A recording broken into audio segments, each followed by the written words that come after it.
Hello, everybody. My name is Russell Hill. I am your host of the WTF podcast, and that's What the FixedOPS to You.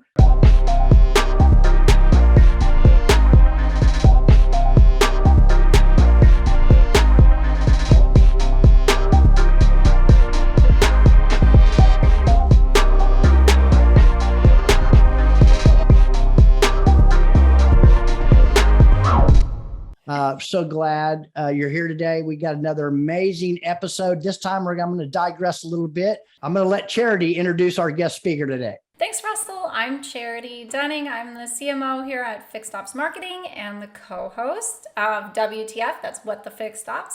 And today we're super happy. We have Kaylee Felio, the sales and marketing manager at Partsedge, and her beautiful daughter. What's your daughter's name? Her name's Trinity. Hi, Trinity. Look at her, she's so shy. Yeah. I scrubbed in at work. I tried to bribe her. Yeah, some bribery is a good tactic for parenting. Very good tactic. Thanks for having me, guys. I'm glad to be back. I love what you guys are doing with the show. Yeah. Well, thank you very much. And we love what you're doing out there too. I didn't know, and a lot of people I talked to didn't know much about the part side of things and what's going on. And I was in retail for a long, long time, still didn't have that kind of information. And you being the parts girl and what you've brought to the table has been extremely educational. And I've learned a lot from it. I know a lot of other people out there have as well. It's like parts is like an afterthought or something. And now it just keeps moving up and up and up. So we're real glad to have you today. Thank you. Yeah, it's been fun putting some stuff out there for everyone. Yeah, and you have been putting some stuff out there, right? You just started a podcast. Tell us about that. Yeah. So that's been a learning experience because there's a lot that goes in with the podcast, as you guys know. Go get your chair. So that's been a lot. I hired someone to help me because I was like, I've got too much going on. I can't do it all. So I need some help. And it's been really fun. The guests I'm having on are just been great. And I'm excited for all the conversations that we're going to have.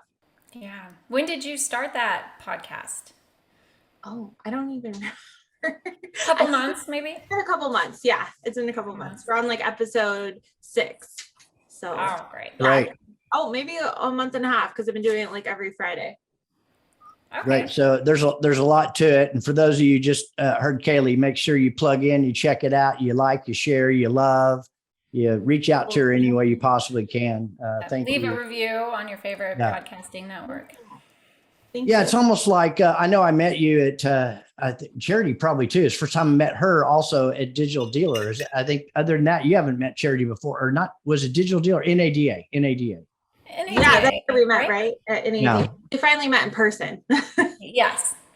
So I know, and a few people know your story, but for those that don't, why don't you share a little bit with us about your story? It was, so I've been working with Partsedge just about 10 years and it all started in a Subway restaurant.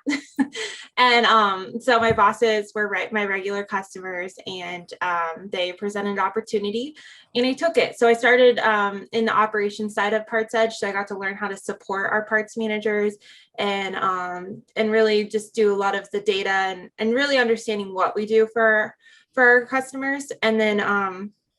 And then there was a little break. So I say 10 years, but there was a little in between where I went off and ventured and got my real estate license and really found my love for marketing and relationships and sales. And so that became open with Partsedge again. And I took that. I was like, I want to help you guys grow. And there was no marketing. So I was like, we need marketing. Very smart. Thank goodness your bosses love Subway sandwiches. Yeah, absolutely. At least Chuck does. Cliff, I don't think loved them that much. So you tried the real estate thing. Was there a defining moment or something to say, hey, this is really what I want to do? Obviously, the sit down you had and the opportunity that they presented to you, but what was it about marketing that intrigued you so much? So what made me go to real estate was I wasn't happy with what I was doing at Partsedge.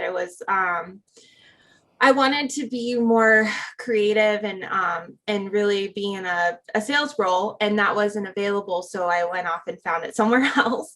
So the defining moment was I don't know. I always had interest in it, and it's something I wanted to learn. And then real estate wasn't what I thought it was going to be. And that was kind of I guess a failure of mine where I was, I was successful, but not as successful as I wanted to be. And I realized my personality needed some security. And with real estate, you don't really have security. You're true. just kind of chasing and although I do like, yeah, and I do like that. It's fun, but I need some sort of stability and security in my life. And it just kind of all worked out. I wasn't really looking to go back at Partsedge. It just kind of happened. I was struggling. I was actually working back at Subway to make ends meet because I had commissions and stuff, and I was finding that balance with real estate. And I was like, I can't do this. This isn't what I wanted. This isn't the life I wanted. So when that happened, I was like, okay, I need to go back to Subway or Partsedge. I'm just so what was it scary for you? Was it scary for me? Yeah, I mean, so I know that, a lot of people have heard me say this, but then there's a lot of new people that never heard it, but life really begins at the edge of your comfort zone. So sometimes, okay, you want to go do a thing like what you're talking about doing. You don't really know what it's about. You certainly know what you don't want, and you didn't want the insecurity of the real estate market, but you'd never really done anything like this for you. So, for yourself and your family. So it's almost like, you just got to get started. You just got to have a leap of faith, and you can't wait for the right time, the right circumstances, the right education, the right money in the savings account, and the kid to be, 8 years old, where you feel more comfortable leaving with somebody or whatever it is. And then you start realizing things once you get in there. Did you even get more and more excited after you first got in and started? With real estate? No, with Partsedge. Uh-huh. On the marketing side, as far as marketing, yeah. Yeah, the marketing side, because it wasn't being done. So yeah, there was it was very exciting. And it was it's trial and error to figure out our message and the verbiage that works, to who we're speaking to. Because parts managers are they've got their ways. So we gotta yes, they do. We gotta cut through that and really. And what I found was just educating and giving them information that helps them is what I really found. Sure. That's okay. She's fine. Nico will probably hear her, and next thing you know, he'll be on there too. So yes.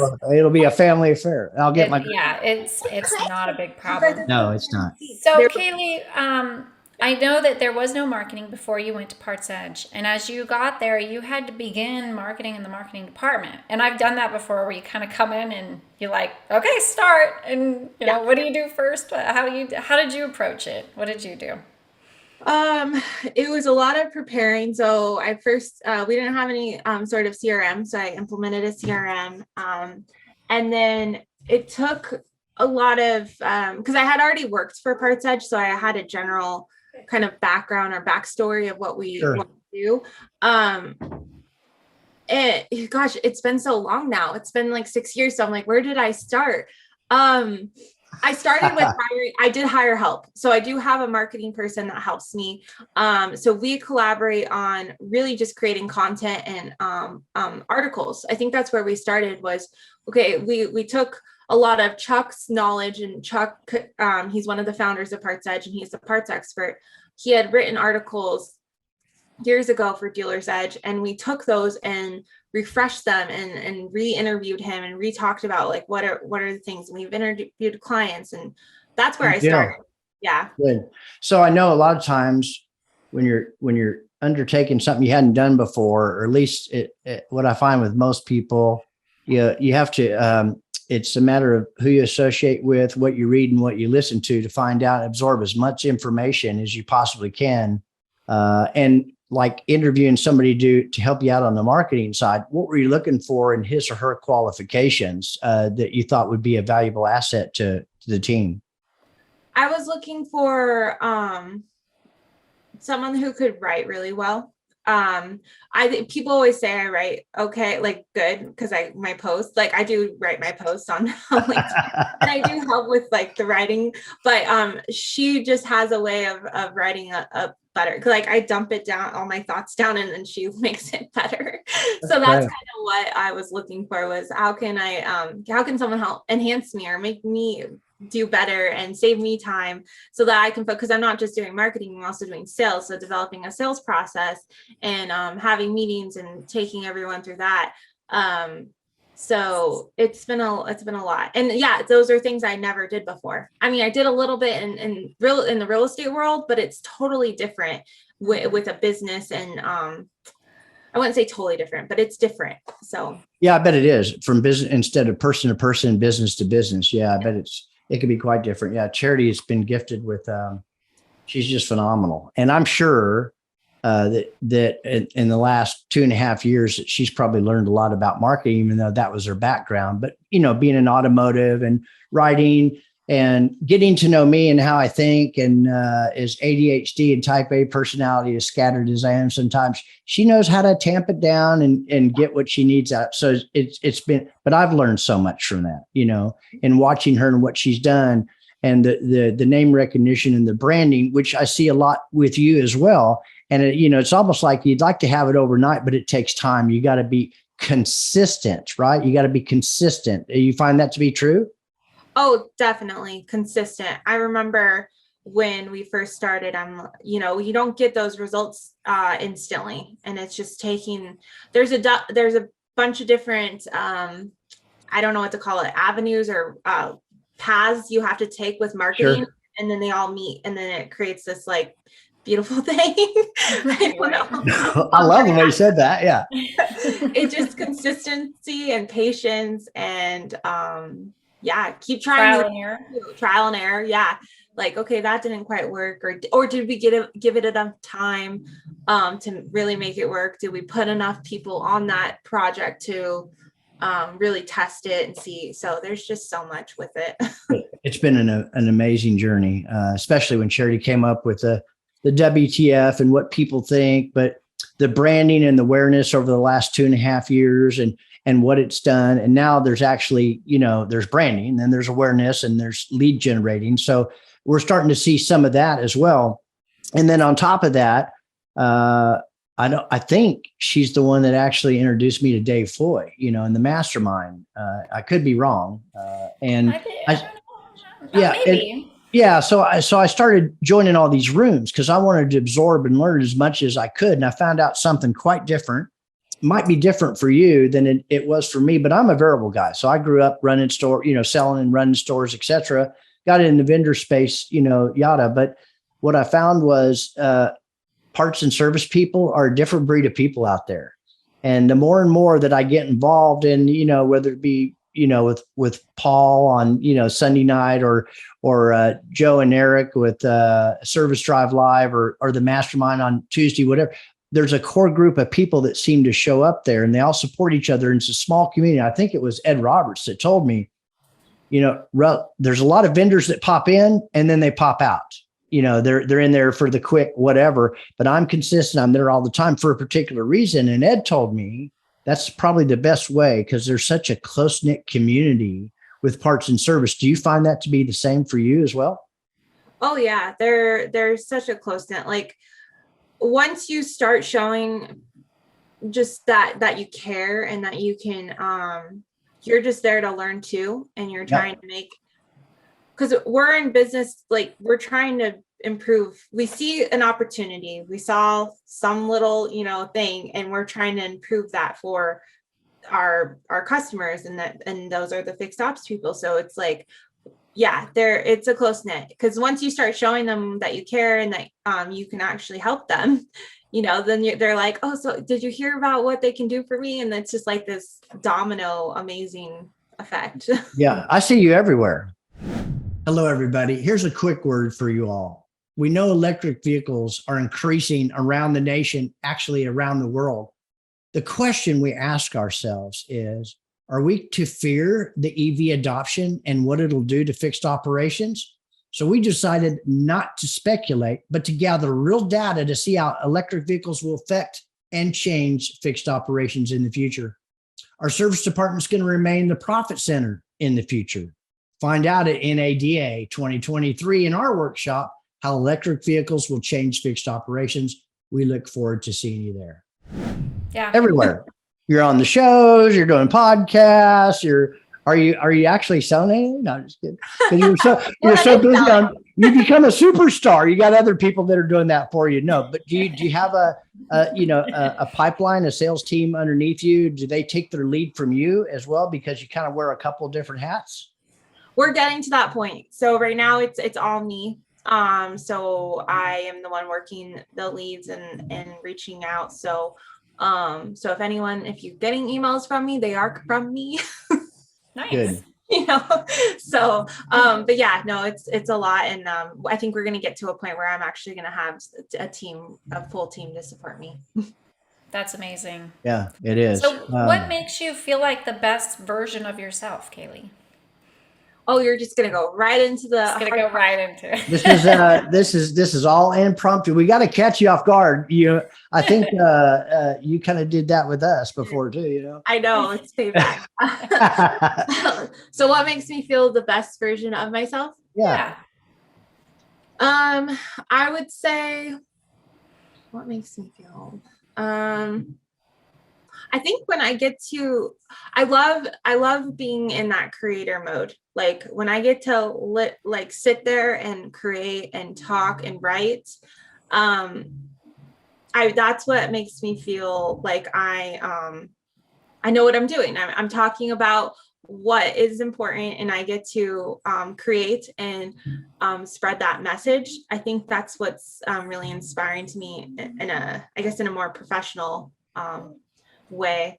But by myself, like in a more personal, I would say, I think getting outside and spending time with my family is really what makes me, now I forgot the question, but that's really you're still answering it. Yeah, no, you are. We're crazy. So you have those, I find sometimes I wake up in the middle of the night and got an idea and I got to either record it, dictate it to a voice memo, or I have to go write it down or something like that. Because there's other times like I get up so early, literally 4:30, sometimes earlier than that. And I think a lot of times I got to start off with accomplishing things right away. It's just how I'm driven. So one of the things I do, it may be a small thing. A lot of people may not do it. I don't know, but I have to make the bed. That I'm accomplishing my first goal of the day. And by the time 8:30 or 9 rolls around, I've gotten more done by 9 o'clock than most people probably do all day. Because after that, the phone starts ringing, the emails start popping, this and this starts happening, et cetera, because you got accounts on the East Coast, you got accounts on the West Coast, et cetera. Do you find that to be the same as well? Or do you have moments where you have the moment of clarity and the creative juices are flowing, or does it take a cup of coffee or a glass of wine, or what is it? Okay, so there's two things. So right before bed is when all these ideas start popping in my head. So that's where I do wake up early because I have my daughter and I probably should wake up before her, but she wakes up at like 5:30. So I'm like, I would have to wake up at 4 o'clock in the morning. I'm not a morning person. I am not. I am grumpy and I need a cup of coffee. So my ideas aren't flowing instantly when I wake up. It's normally later on in the day. And if it's on the weekends, it's probably around a campfire with a couple of beers and we're just, talking and having all those ideas flow. So I guess mine are later on in the day. Yeah. Okay. Good deal. Good deal. We talked about how you are both on the sales side and the marketing side. So that's got to be a challenge to have to handle both. What are some of the pressures that you feel handling both sales and marketing? The pressures are internally for myself is, am I doing enough? I'm constantly like, am I doing enough stuff? Not like task, just like, is it working? Am I doing enough to put it out there? So that's the challenge, I think. And like I like mentioning, you have so many ideas, and you I think that's the thing that you have to like realize is you have to prioritize all those ideas and not let them overwhelm you. Because I think what can happen is you're like, I don't even know where to start because I've got all these ideas, especially in the marketing space of creating and things that you want to accomplish. And you have to really assess, is it worth it, or is it something that we need to put off a couple of months? So that's what I've learned with the marketing. With sales, I think the challenge is, I don't know, there's not really a challenge with that, because it's just, you know, you have your flow, you reach out, you call, you talk to people, you have meetings, and I think the challenge is really just because everyone's busy and you have to get their attention, and you know, for me, it's like, I'm so important, I need you to talk to me. But for them, they've got, Well, I know that a lot of times up until recently, because we're expanding our sales force, it was just me. Yeah. And when the more we make, we turn around and put either raises, you know, adding insurance and other types of things to make a very attractive, coherent team. But we're also hiring new people. And personally, I feel, and I was wondering if you did, based upon, you know, piggybacking off of Charity's question on sales side, I feel a tremendous responsibility, because as the sales manager, national sales manager right now, he's kind of in a regional role until we get to where we're hiring people around the country, which hopefully won't be too long. But I feel a tremendous amount of pressure to always be producing. Because I have families out there that count on this, and I felt that way a long time because I've been in sales a long time. Do you feel those things, or? Yeah, in a sense, that's kind of what I was talking about. Was it's up to me. I'm the one that is creating. I'm the one that, you know, they're the ones supporting what we have already, but I'm the one that's like, you know, making this company grow. So right.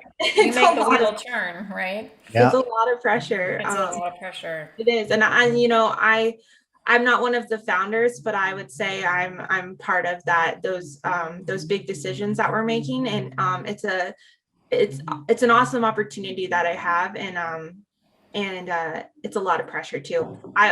There are times of the month that I cry. Oh no. And I'm just crying to my husband, like, I'm so stressed out. Yeah. These deals aren't closing fast enough. But then there are times where they do close really fast. So it's like finding that, you know, where it's like, it's okay. Sometimes it's hard. Yeah. I listen, I have those, there's been moments of tears, just being so emotionally distraught. It's like, I have to continually, be believing in myself and making sure, and don't get into all that negative talk and self-doubt, because all that does is just breed contempt. And, you know, it's up to me to choose to think differently that way. So I do a lot of things to do that, but it still has a tremendous amount of pressure. It's like, man, I did this, and that. And what is the deal? It's not happening. Usually I find that it takes a good 7-8 contacts before you really start making any headway with a single client. I don't care if it's in person to online, email, texting, correspondence, etc. Do you find the same thing? There's just a cycle. It takes a while. It takes a while, especially if you were not introduced to that person. Oh yeah. Like the referrals, those happen pretty quickly, but like, I prefer those, don't you? Oh, please. Those are awesome. And the conversation you get to have with them it's like half the battle is already, you know, you don't even, So, it takes a while, 8 times. And then sometimes it's like, you know, oh man, there was one, it took 3 years to get this parts director to sign up, because he was managing like 10 stores, and we went to their 20 group. We were invited by someone else. Even with him knowing that we were already working with someone in his group, it still took 3 years. Wow. I don't know if that made me, I sucked as a salesperson. I don't know. No, it doesn't. Listen, it's about relationships. It's about communication. And from what I hear you saying, you know, some people that do what we do, regardless of the product, there's a certain knack. And sometimes I know when it's time to back off. Yes. And maybe let a couple of months go by before I re-engage them in a different way. It's like I have this innate sense that it's time to do that, or here's what I don't want to happen. And this is what I like doing in my relationships. And I know you're this way too, but I don't want to walk through the door or call somebody and they go, tell them I'm not here. Tell them I'm in a meeting, because I don't want them to think every time I walk in the door, which I pride myself on not doing, is I'm not there to sell them something every single time I walk through the door. I'm there to educate. I'm there to go over what they're doing. Sometimes we don't even talk business because we develop that kind of relationship. Do you find that to be the case too? Oh yeah, definitely. You can sense when it's not the right time and need some space. And even like, I get people to tell me that too. Like, I'm like, just let me know. Cause I don't want to waste your time or my time continuously, like trying to talk. And so, just that definitely happens. I mean, so I know that, and you do too, people get an enormous amount of correspondence. They get phone calls, they get text messages, they get all these emails. They got multiple email accounts, categories in each one of those for spam and this or whatever the case may be. Right. And I know they get a lot of it. Here's what sometimes I just really don't understand. It's okay to say no. It is a complete sentence. I don't think most people really believe that. So they say, oh, wow, that sounds really good. Follow up with me next Tuesday.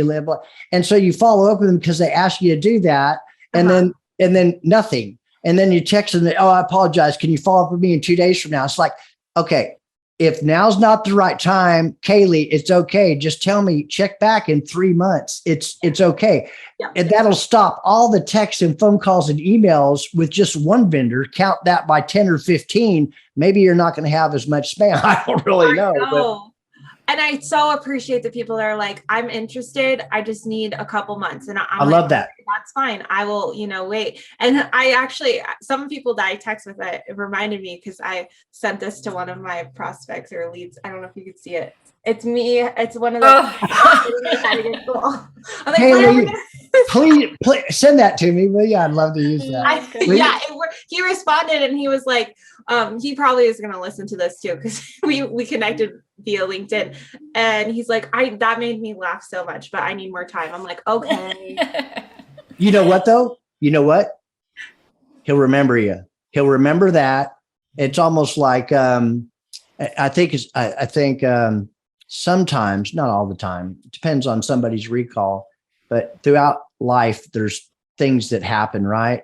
And sometimes we tell the story or we go through it in our head or we're telling it out loud to people, and it changes a little bit for whatever reason, the mood you're in, the emotional state you're in, what's going on around you. Yeah. The premise of the story is the same, but how accurate really is it? But here's something that never changes on the accuracy of those types of things, how it made you feel. That guy laughed and responded, and he'll remember that. Yeah. Well, he did also say I was killing him. So I don't know. Okay. But he was right? Like, you're killing me.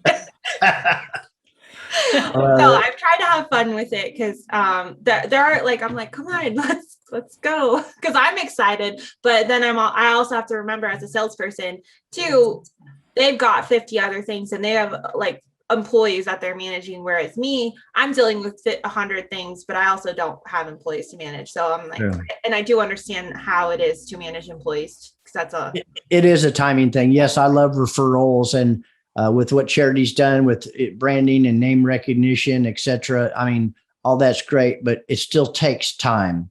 It takes time. I have those 3-year stories. I do.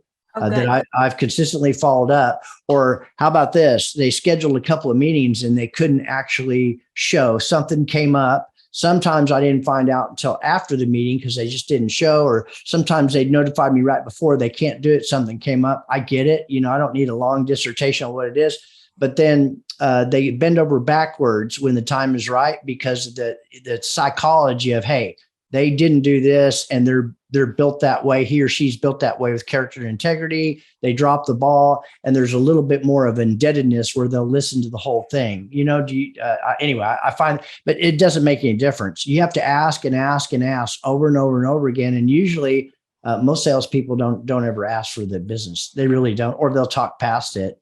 And I've been guilty of that before. I've learned a lot of hard lessons from that. Sometimes but usually it's 8 or 9 times. It takes time. Yep. Yeah, that's the whole key of being a salesperson is patience, and you're not bothering them because That's right. it's just part of the job. If they stop bothering, like to stop, then you stop. Yeah. Persistence outweighs resistance. Yeah, the persistence. Yeah, well, I always thought, I do all the marketing, I don't do the sales, and there's a lot of juggling to do. It's a lot of work. So I always thought you were a bit of a sales and marketing warrior for handling both sides of it. So why don't you tell us, what are some common problems that parts managers are seeing right now? What's a common conversation that you have or try to have? They're short-staffed. That is, everyone's short-staffed, but I'm seeing parts managers that are actually doing like shipping and receiving and being on the counter, and that's the conversations we're having, is because they're realizing that the inventory management's getting pushed on the back burner because it does happen in the DMS. So those are the conversations that we're having. Trying to think what else there is. There's a lot of talks. Obsolescence is a big issue. It's always been a big issue. So I feel like they're having, we're talking about that a lot and how they can control it better and get ahead of it. So we've been talking about forecasting obsolescence and all of that.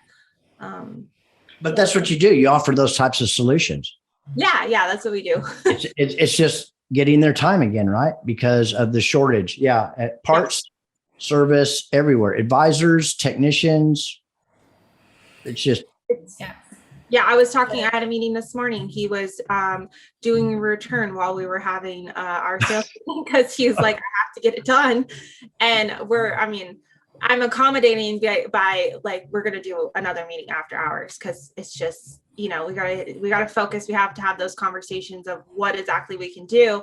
And I need his full attention while he's doing a return. That's, Yeah, I see. I see. It's just a timing thing, but you've done such a great job with who you are, your branding, and the awareness that you created.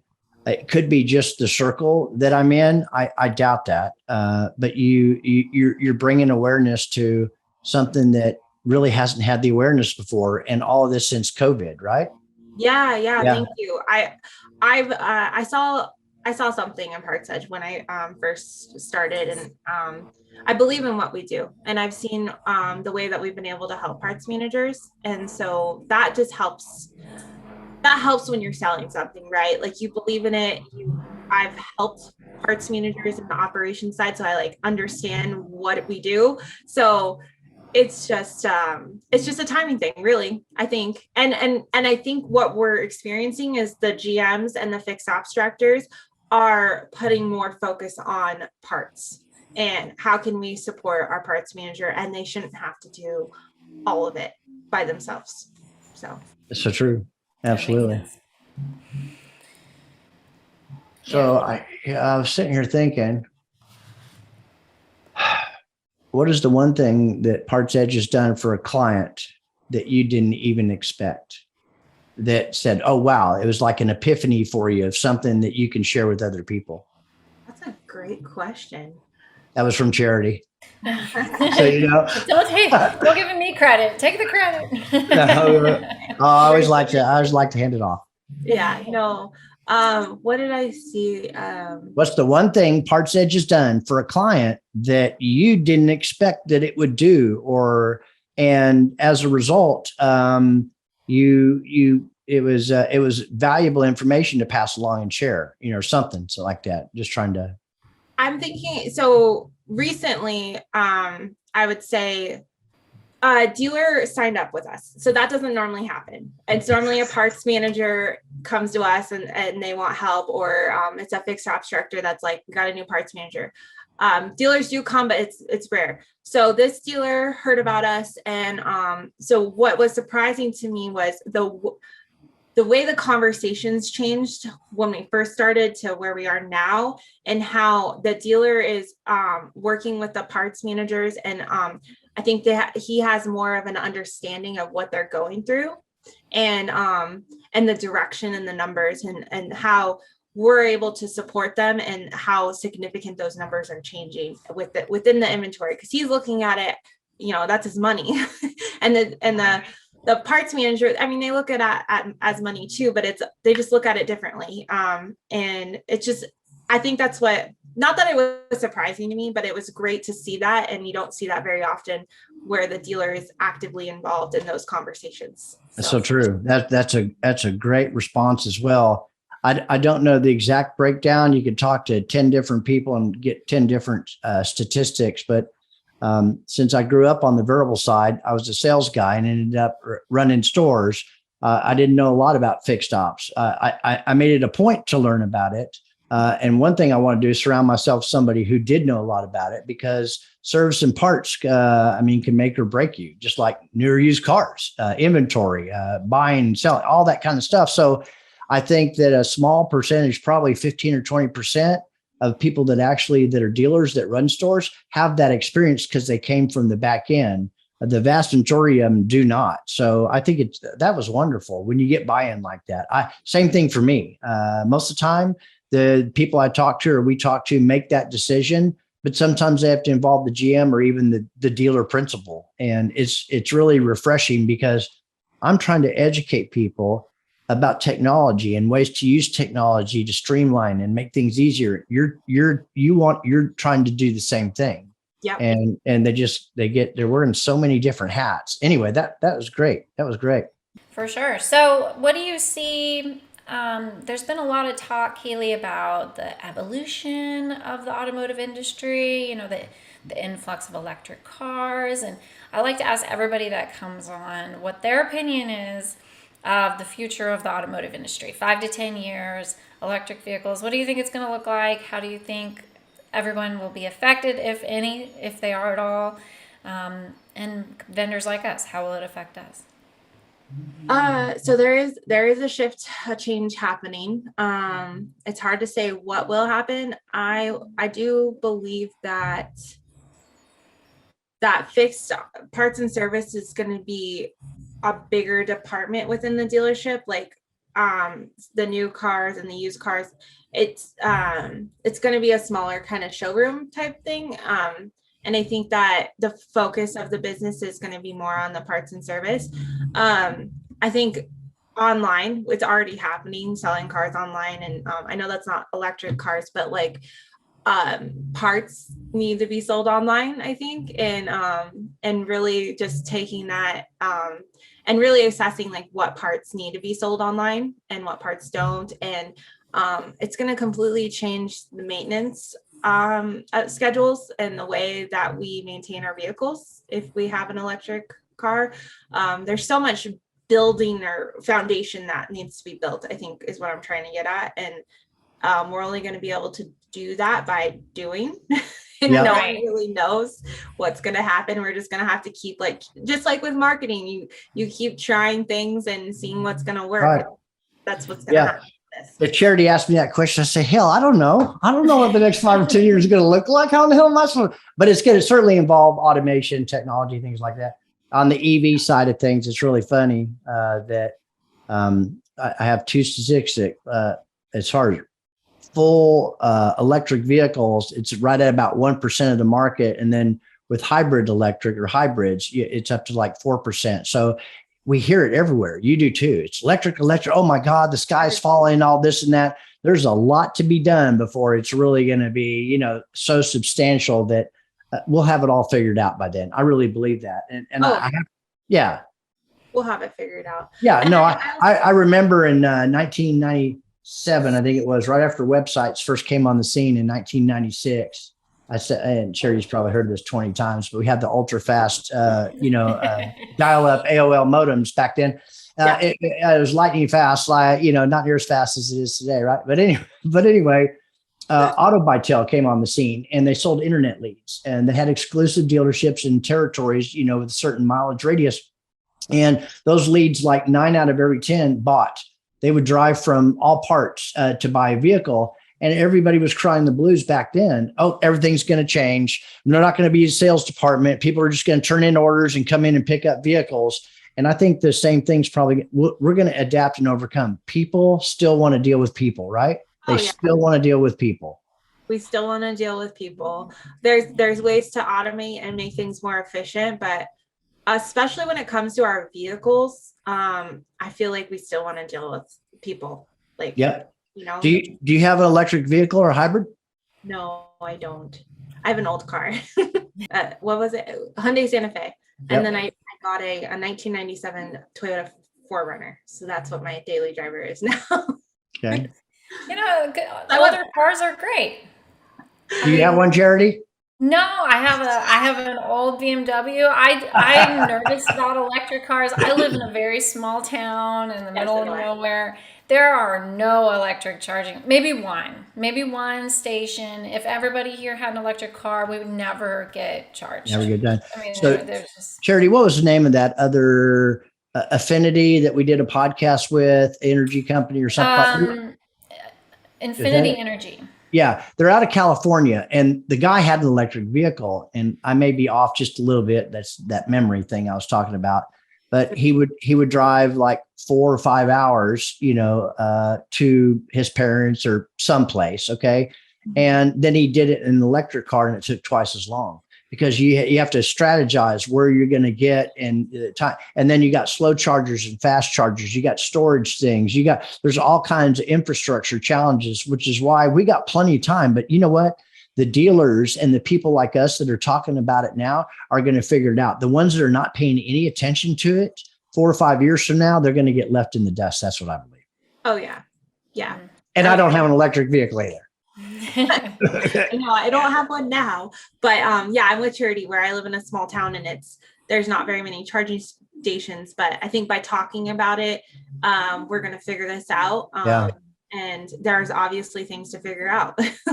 I saw this video YouTube that somebody sent me in a strip mall area. There was a gas station, and there was like 9 or 10 chargers for Teslas. Okay. There was 2 lines of cars waiting to get charged. And it's like, we can't have that. That dog won't hunt. And so I probably should know this, but, and it may be different based on the car, but how long does it take to charge it depends on the voltage. It's 45 minutes if you're at one of the official charging stations and you're empty.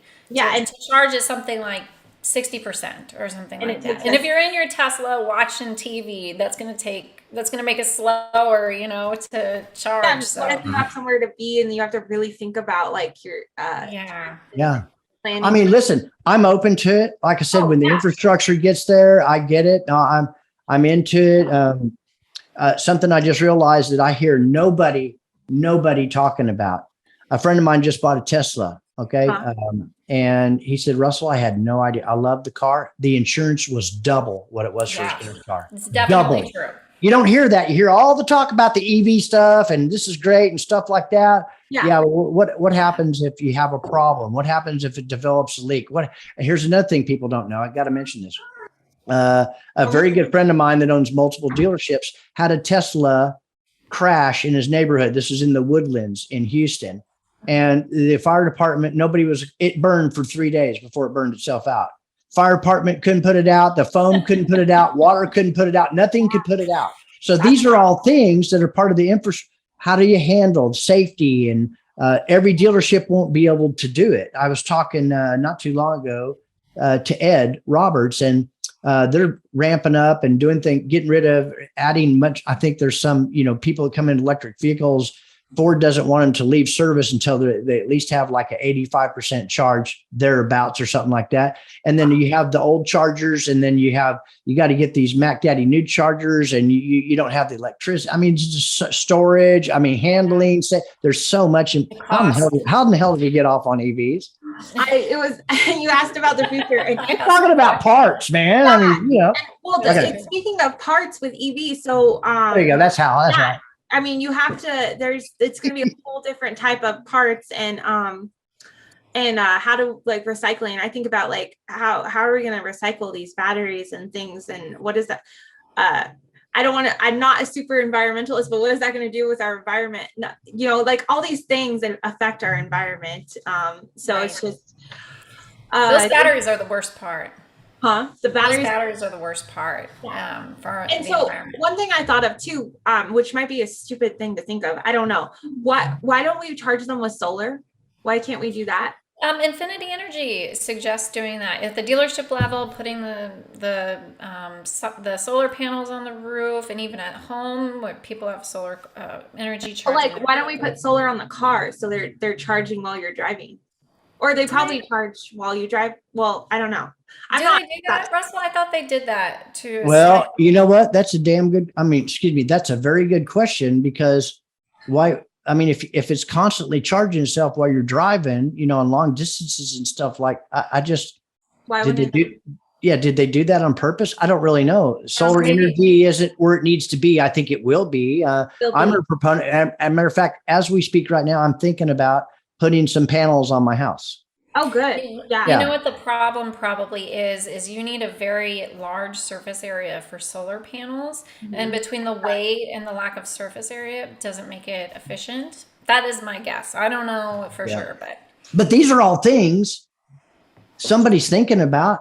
Kaylee, somebody's asked that question. Oh, good. Why? I mean, I haven't heard it, but it's like, well, that makes sense. Why can't it regenerate while the wheels are going down the road? Some kind of like, a dam, flushing water through there.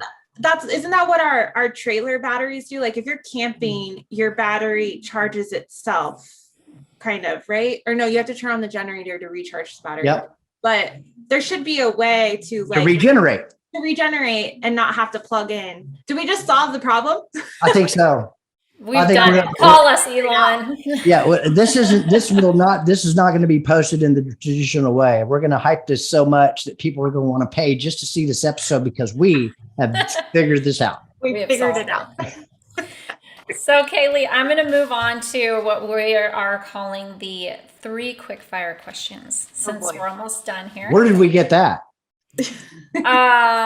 Well, it'll move quickly and they'll be easy, hopefully, to answer. But we'll see how it goes. All right, here's your first one. Thank you for watching. I hope you're enjoying this episode of WTF. We come up with new episodes and shorts all the time. We launch them on YouTube, LinkedIn, and all of your favorite podcasting networks.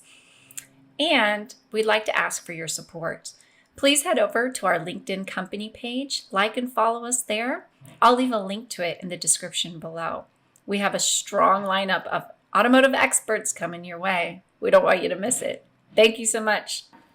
If you could have a meal with anyone, past or present, who would it be and why? Oh, my dad. Oh, yeah. Wow. Because you said past. I don't want to cry, but yeah, I would love to have a conversation with my dad. Oh, that's a beautiful answer. That really was.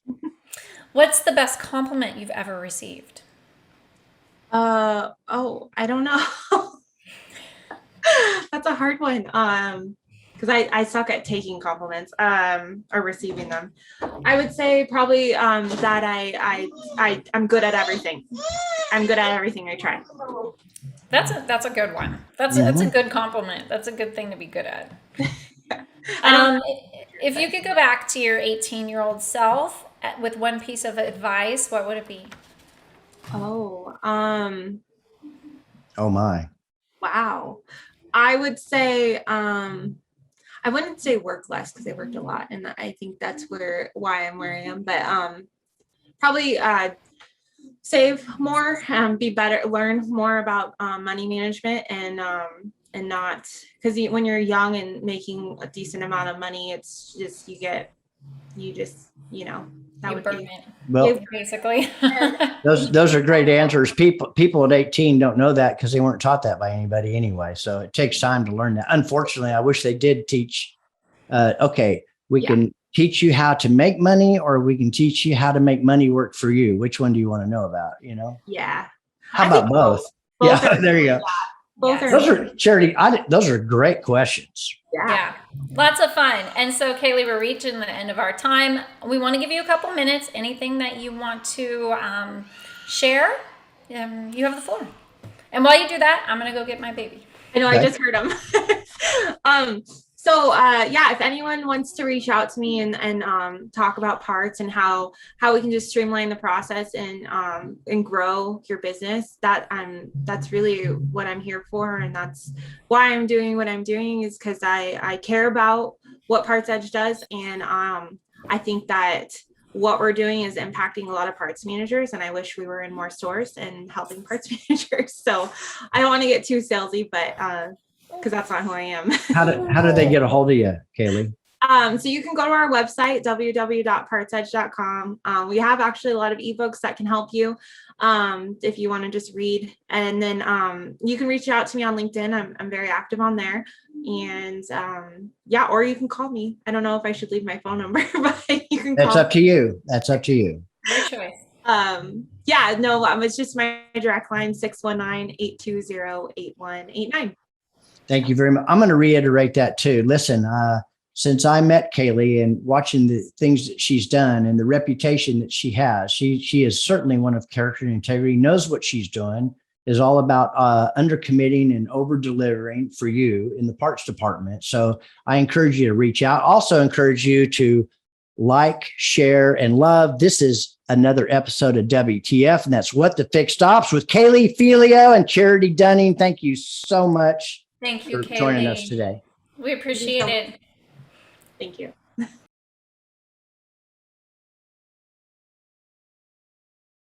Hi, everybody. Thanks for joining us on WTF, and that's What the FixedOPS. We're working hard to bring you a strong lineup of automotive experts in our up-and-coming schedule. Did you know we're also available on all your favorite podcasting destinations? If you didn't, you do now. Try it out, and while you're there, leave us a review. We encourage you to do that. It really helps spread the word. Thanks again, and we appreciate your support.